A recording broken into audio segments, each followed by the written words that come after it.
Hello, everyone, and welcome to the Everything Theater podcast, the podcast where we talk about everything theater, of course. Hi there, I'm Benita Zahn. And I am Ellen Cribbs. Now, Benita, have you been hearing all the really exciting? I know the theater's not back, but like things are slowly starting to happen. The Tonys are happening. There's the nominations out, and people are going to be recognized for their work because sadly, we're not going to really have much of a 21 season. No. But you know, at least there's some semblance of, you know, things moving forward, promises of things to come. I'm going to go with the promises of things to come. And because I'm not so sure things are really going forward, I think we're finding, the performers, and the performers are finding more creative ways of playing our craft. Yeah. But it's while we're in the holding pattern. You know, I don't think there really is a tomorrow that's very clear right now. And in fact, we're going to talk about that with our guest, who is Philip Morris, celebrating his 18th year as the CEO for Proctors Theatre. Good to have you with us, Philip. Nice to be with you both. Actually, I'm a Tony voter, and as far as I'm concerned, every one of them gets an award this year. Yeah. And it's not like Little League where you get an award just for showing up. This time you get an award because, man, you really endured. You really deserved it. If you got nominated, you deserve it. Please give it to him. And that show's going to be virtual. Yeah. I can't do it, you know. I am so zoomed out by 5 or 6 or 7 o'clock. Like tonight, I came home and I took a nap before coming back to this. I could, if you guys were at 6:15, I would not have done it. I wouldn't have said yes. I figured I could take a nap before I came back on, because at night I'm done. I want a cocktail. I want to cook. I want to look at my family. I am not interested in going back into Zoom land. There's a lot of research as to why Zoom tires us out, which will probably be a good topic for another show. But you have a lot of company and there's a reason for it. So I think maybe, Ellen, we've got to start doing shows with cocktails after this. That's a good idea. I debated having a cocktail, then I went, no, Benita would be so offended. Not at all. Remember, on my other life, I'm the health reporter, and you know, a beer is very good for digestion. Wine is good for the heart. So, you know, everything in single moderation. malt scotch is good for everything else. Yes, it is. I would have poured with you on that one. So, Philip, yes, you're the CEO. You've got Proctors Theatre. There's Universal Preservation Hall, Capitol Repertory Theater, all, in your repertoire. In many ways. Proctors Collaborative. Oh, collaborative. Yes. I want to really call you in many ways an impresario. It's not just, CEO is not a big enough term right now. Oh, yeah. Well, right now it's too big a term, we went from $30 million a year to like $3 million. Doesn't feel like much impresarioing. No. But here's the interesting thing, because I know we want to be upbeat. No, honey, we can be whatever you want. We've already talked about liquor, so now we can do anything. In a very funny way, there can't be, I don't believe, I've talked to my peers nationally, like every 2 weeks on different Zoom calls. I don't think there's another organization like ours that has 2 brand new $15 million facilities that have been virtually unused sitting. Yeah. I mean, we used UPH 8 times and then closed it. And the rep is about 2 weeks from being done. And of course, we're not going to do theater in it for a while. No. So it's kind of humorous. Yeah, I'm glad you can find the humor in it. I suppose we have to. I want to get to talk about those 2 facilities, but I want something that catches my attention even before we get there. You've got a big event coming up. We'll talk about that. But along with all of the everything else you mentioned, you have created Proctors to be a place where road companies come to build their show. Just off Broadway really is just off Broadway. I think perhaps the last one was Frozen was there. And yeah, they it was great. This getting the state and the governor to support the upstate theater tax credit, not just for Proctors, because it goes from Buffalo to Proctors. So it's Buffalo, Rochester, Syracuse, Elmira, Utica, all have facilities to do this. It's been remarkable because what it means is we get shows before anybody else does, because the tax credit makes them want to come to us, and we love having it because we've built education programs around them. I mean, we've made the tech period, that month and a half of getting the costumes and getting all the props and creating the show for the road, we've made it a really great community opportunity. And again, these 5 cities, each of which ends up with 1 tech a year at least, in our case, sometimes 2, they end up opening the entire national Broadway touring world. It's pretty neat. So what are those people doing now? All of them are sitting at home just waiting for the call again? Well, like me, we are sitting going, number one, how much longer does our money last? So in our case, our money lasts till probably March. So we've been aggressively looking and hoping that the federal government ultimately finds its way clear to approve a HEROES Act, which should include, because it's been supported by both sides of the aisle, SOS, Save Our Stages, which is $12 billion for the performance industry, and other fundraising efforts that will be hitting after the first of the year, because it's not likely we're opening in March, clearly. No. And so we're all talking about that and trying to figure that out together across the state. We're also, we're not-for-profit organizations. We're not for-profits, meaning ultimately our stockholder is the community. And if we do nothing with these big, huge properties, we're making an enormous mistake with our stockholders, to our communities. So in our case, we're very busy, actually. We turned the main stage into a safe studio. We've been recording things from high school musical auditions to Rockman's records since March. Are you making any money? No, not a dime. We're the host for Empire State Youth Orchestra's rehearsals. 100 kids, 5 days a week. They take over the entire first floor, Key Hall, GE, everything. It's unbelievable. It's huge. How do they do this? Social distance, masks. They're all 10 feet away from each other. They have plexiglass to separate the horns from anything else. They are doing it all safe protocols. They've been doing it for a month and a half. There have been no issues. Families are thrilled. Kids are thrilled. It's the only live music they're participating in. It's goofy to have all of Proctors for 110 kids, but it's better that than sitting empty. Hey, I was just there recording I'm the MC for the Crohn's and Colitis, an evening to remember their gala. And the whole thing is virtual in that we record all of it. And I went and I recorded my sections the other day, and it's odd. I'll tell you, it's odd. I even did a walk in the hallway, showing people the theater, and the amount of likes just to be in a theater, Last weekend and this weekend, we're doing a ghost tour, 10 people, all socially distanced, but a tour of places they would never see. And they were all saying the same thing. We're so ecstatic to be here at all.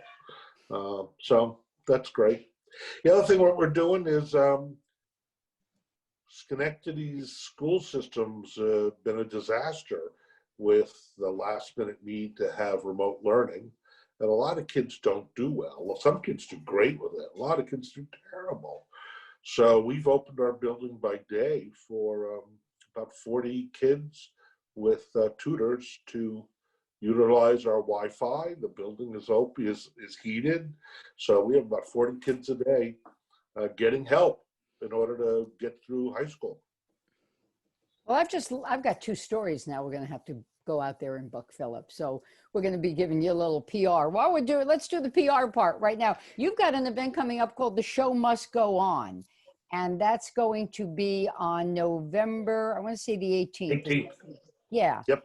And, you know, Park Playhouse just did a week, a little bit more than a week of events going on, and ended with a cabaret that ran for 90 minutes, a lot of local talent. This is one show that's local talent that you're showcasing and fundraising. Give us the 411 on it. Yeah, it's a virtual gala. You know, you always have done a gala, and we decided that we had the capacity to do a virtual gala. You know, we have our own TV station, in essence, with OSM, Open Stage Media, and we've even converted some of that by getting an Apple TV channel, a Roku channel, and a Fire Stick channel. So Collaborative Studios is available in your living room, not just on your computer. And a living room TV is a lot nicer than Zooming on a computer. So this will be available on all those different platforms. And it's a gala. It's going to be some surprises, some star-powered guests, a bunch of great local talent, and we're going to show off UPH and the new Cap Rep. It'll be the first time the new Cap Rep gets opened. So you're shooting all this stuff beforehand. All of it beforehand, all of it edited. Though on the night of the event, we're delivering to all of our guests special bags with treats and a bottle of wine and some cheese, and you know. So here's what you can sit and enjoy 1 hour, and we're trying to keep it to 1 hour. You know, so people will stay from beginning to end. Now you've got Barbara Howard, who's performing, yep, and Josh Smith, who's playing. If people don't know Barbara, you know, she's a local teacher with a voice on her that's just great. And so she'll be the first actor who's on the stage of the Rep. In fact, it's being recorded next Monday, I think. Her performance. Yeah. And we know Josh Smith. We had the pleasure of working with him in Shakespeare in Love. Yeah, the Brubeck brothers recorded up at UPH. We did that this past Monday for the gala, you know, one piece for the gala. So you're going to be doing, you know, fundraising during it, or is it, I paid my ticket, now I can sit back, eat and drink and watch? Eat, drink, and watch. You bought your ticket or your table. I love the idea of selling a virtual table, and we've sold a bunch of them. So you and your virtual table, your wine will come to your house and enjoy. Are you so still 1 hour of local fun. You still selling tickets? Yes, we are. What's the price on them? They range from $100 up to $1,000, I think, for a table. So a pretty wide range. And Philip, how important is this dollars and cents wise fundraising for you folks? Ask it again. Yeah, how important is this dollars and cents wise as a fundraiser for you? You know, it's on a percentage basis. A gala was really about friend raising more than about fundraising in the past. You know, if it made 50 grand, which is a lot of money, I'm not saying it's not, but in the context of a $30 million budget, a $50,000 event was about our friends. But now that we're a $2.5 or $3 million budget, if we're lucky, $50,000 is also a lot of money. So we should do better than that. But that's what we budgeted, but it looks like we're going to do better, so that's great. When you talk to other CEOs around the country, what's that conversation sound like? So there are 3 different groups that I belong to. One is a group of 50 independent theater operators from around the country. They're not tied to Broadway across America. One is a group of similarly sized facilities as Proctors. There's about probably 45 or 50 there too. and then one is the Broadway League. And so it's three very different groups, though a bunch of us cross over to all of them. They have a different flavor, frankly, interestingly enough. The IPN group has a mix of people kind of going, I'm going to do anything it takes to open. I don't care. I'm in Charlotte, and I'm going to, I've already purchased, it's very funny, these robotic drone sprayers to sterilize the theater. We're ready to sterilize the theater. We're ready to open. The groups that are more my size, that group is a little bit more depressed. We've been more active doing things than most of them because their model is a little less community living room than we are, and so absent the big tours, they really are kind of twiddling their thumbs. We've surprised a lot of them because we've done things like the Rock and Roll Hall of Fame exhibit up at UPH, or we've done things like convert our TV station to a home TV and a hyper local arts network. I mean, we've been trying to do things. And the Broadway group is most interesting in that it's New York and the country. And for a while, the New Yorkers said the rest of the country is going to open first. And then for a while, we started to think, well, maybe New York will open first. And now we're going, we have no clue who's going to open first. And your audience is going to know this to some degree, but this isn't about the governor. I mean, if the governor said tomorrow you could open at 25%, no one's hooting and hollering. Mm-hmm. What are we going to do at 25%? First off, will 25% even show up as an audience? I mean, all of our surveys say no way in hell. Secondly, backstage equity and the actors, the American Federation of Musicians, these guys still haven't figured out protocols. No one is showing up that's a professional, that's unionized, because their unions aren't going to let them. Yeah, I mean, there's been one, right? I was at eight theaters just got approved for shows by equity. Eight theaters. Portland, Maine is the closest one does, beside what's going on in the Berkshires. Right, and because we spoke with Kate a couple of weeks ago. Yeah, well, just last week, 8 more shows got approved. So the complexity of this is wildly more than movie theaters, which we're used to 25%. Frankly, movie theaters scarcely ever got more than 25%, except on Saturday nights. So, I mean, my wife and I would go to the movies on Sunday nights, and we were always the only people there. So 25% of movie theater might actually make money again. I don't know. But live performance places, not a chance in hell. So we wait. Yeah. What do you do in the meantime? You, Philip Morris. I mean, you're a dynamo. Sitting around and reading the funnies is not something I see you doing. Well, as I said before we started our interview, I got home at 5:30 today and I had to nap because I wasn't going to get on this interview as exhausted as I was from half a day of Zooming, 45 minutes of singing a song in preparation for the gala. That's my bit in the gala. And then another 4 hours of Zoom conversations. And so what am I doing? I'm listening a lot to what the country is doing, my peers. I'm on a lot of those calls. I avoid none of them. I read a lot of virology. I've been connected to some of the professional journals by my son-in-law, who is urban health. He's his doctorate in urban food and health, and he connected me months ago,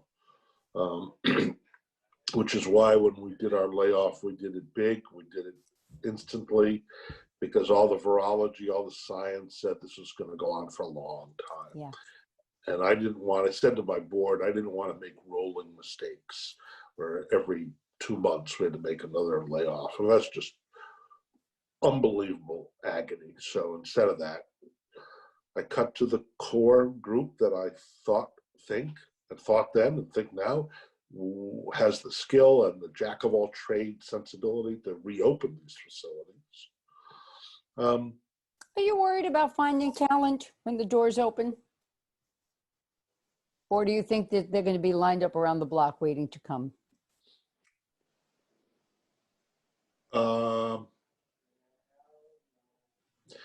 Talent, and I know that there's a lot of talent leaving the business. But I think talent will end up being the new growth at the bottom of the woods after the forest fire. This is not an industry that will be abandoned. And while some people in their 40s or 50s who think about their lives and go, I can't do this now any longer and have to leave, well, for every one of those is a 25-year-old ready to jump in. That's what I think.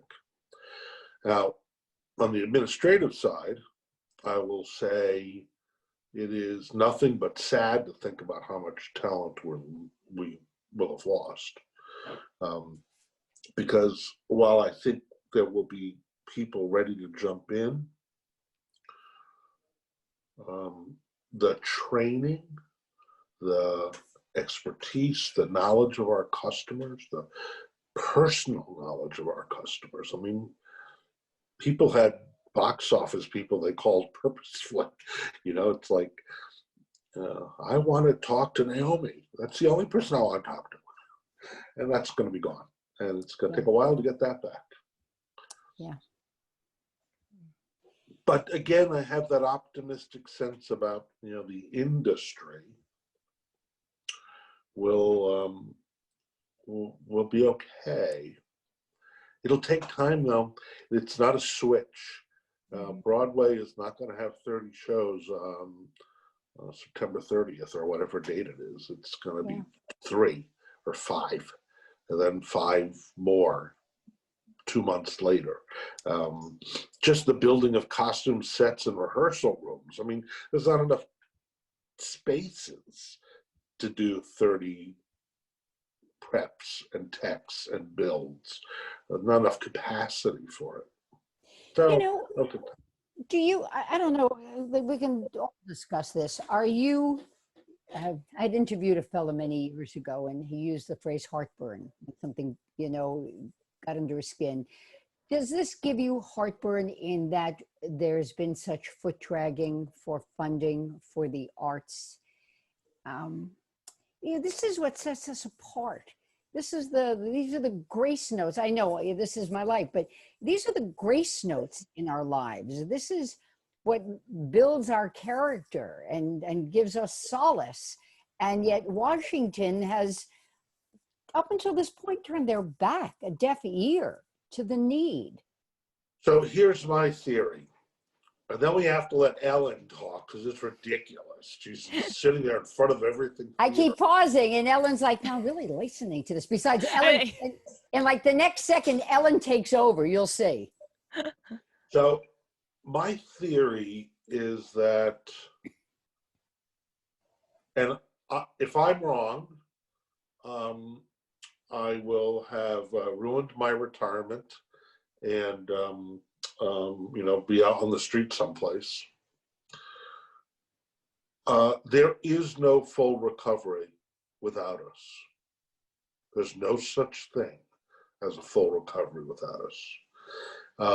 We represent the 4th largest export in the world from America. fourth largest export. There's no recovery without the fourth largest export. There's no recovery without the thousands of people who are specialized in the skills of live performance of every kind, be it the musician or the sound technician or the video technician or the tech. And so Washington has no choice. You know, it's either that or accept the fact that America is actually going to be a poorer place, substantively, financially, measurably. I don't think that's going to happen. And now it's all Ellen's. Hey, I have to tell you a story though, Ellen. I want to tell you a story. Okay. So my daughter and son-in-law both got jobs. My joke is they got the last two professor jobs at universities in America. They got the last two, right? And they both got them at the same university, which is unheard of. But they both got jobs in Cincinnati. They moved to Cincinnati in the summer, and they have two kids, two lovely grandkids I have. I haven't seen them in months and months and months, but they bought a house, and it has a yard, and they're very COVID sensitive. And I bought for the kids a playground set, you know, one of those big swings and jungle gymmy things, and all that. And they just don't have the time because they have two babies and they have 6 classes they're prepping for. So all they do is take care of the kids by day, and at night prep for the next day's classes. They alternate. One is Tuesday, Thursday classes, one is Monday, Wednesday, Friday. So they called some contractor who wanted 3 times the money of the cost of the set to put it up. And I was like, God, I wish I knew somebody in Cincinnati, and I wish I knew somebody in Cincinnati. I was feeling so badly that I actually gave them something that's now one more burden for them. Until I went, I know people in Cincinnati. I know theater people in Cincinnati. And I know 50 people who could build that set. So I called Playhouse Theater in Cincinnati, and I talked to the CEO, and I said, who's laid off? That'd be great. My TD is furloughed. He loves this stuff. He would be knocked out to do it. I called the TD. It's done. 3 days later. That's great. You know, Ellen, maybe we should do like a little board for this, you know, all the technical guys who have, you know, gals who have special, you know, things they can do. Just if you're looking for somebody to paint, hire them up, you know, little household, you know. Absolutely true. They come with a kit of tools. They know how to use them. These guys would be great at any of that stuff, especially building playgrounds. It's just a big set. Theater people are nothing but resourceful. So, Philip, this is the section we call the close-up, and it's just rapid-fire questions all about you. So, are you ready for your close-up? Yes. Excellent. So the first one, easy question we ask everybody. What was it that got you into theater? Something from your childhood, young adulthood? When was it that just sparked your love of theater? 3 stages. Stage 1 was being in a poor school district that did audio testing for music, and I scored higher than any other kid they'd ever seen. So my immigrant parents were invited in to the school, and they're like, "What did you do?" I didn't do anything. And they were told, you know, your kid has great oral skills. And so they bought me a piano. Shitty piano, but they bought me a piano. I mean, they were right there to be supportive. Second thing was about 5 years later, they bought me my own record player, my own little wrapped in some weird like wallpaper kind of material record player. And my first record, which was Ed Sullivan's My Fair Lady. And they ended up collecting all the Ed Sullivan musicals from the 40s and 50s. And I would listen to them. And then the third thing was I was chasing a girl in high school. Classic. And what show have you either read, seen, or worked on that has always stuck with you? You know, there's so many parts of so many shows that stick with you.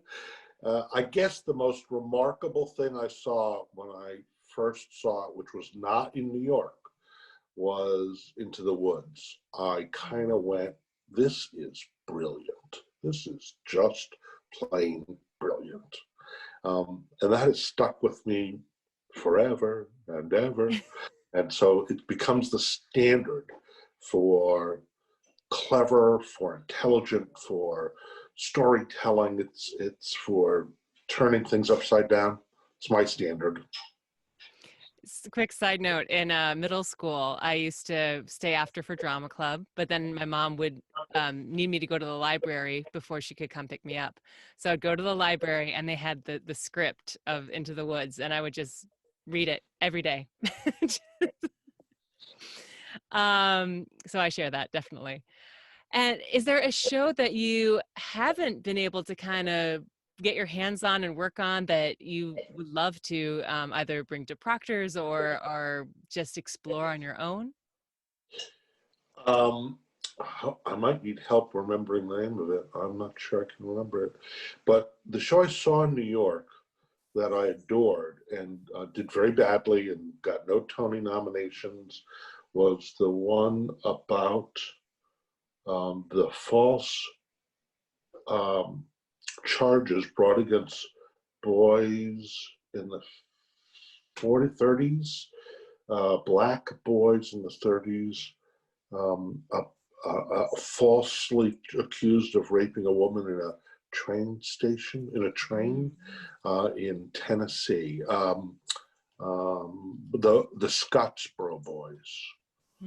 And the show was remarkably staged with just chairs, was remarkably choreographed. I found the music haunting. I went twice. I went back a second time. I couldn't believe that it closed early, and I couldn't believe that it had no legs. Two other theaters have done it in the country. I almost flew to San Francisco to see it, not Seattle, to see it. Seattle, whatever theater, the theater in Seattle Rep. But I found it spectacular, and not enough hands on it for me. Yeah. Oh, those are those hidden gems. Absolutely. I bet everyone's going to look that up after listening to this. That's great. And to kind of wrap us up just for fun, because this episode's going out right after Halloween. You mentioned there were ghost tours happening. Are you aware of any fun ghost stories around Proctors? Oh my God, yeah, dozens. I mean, oh yeah. Do you have one to tell us? Well, sure. The old hotel that burned down in the 1860s, and there was an African-American man there meeting the woman, the love of his life, and the place burned when they got together in the hotel, and he is still there and she is still there, and they're in the boxes. Is there anything people can anyone appease them? Did they do anything? No, they're just there, I guess. You know, I'm not. You know, they probably go into the attic and do hoochie coochie. I'm not sure, but you know, they're old enough that they'd be very sensitive about doing it publicly. Excellent. Well, this has been really, really fun. Thank you so much for taking the time. And I know, well, I say fun because our ending segment is fun, but I know it's, we talked about a lot of serious things during this episode, and I appreciate you talking about it. I know sometimes it's not fun to talk about the current state of things, but, you know, we're very excited to hear about the gala and, you know, seeing in 2021, some point, hopefully, Proctors being back and us all being together in that audience again. Can't wait. Yeah. We'll have to. Can't but have Thank to. you. Thank you. And for all our listeners, I'm Ellen Cribbs. And I'm Benita Zahn. Thanks for spending time with us for this edition of Everything Theater.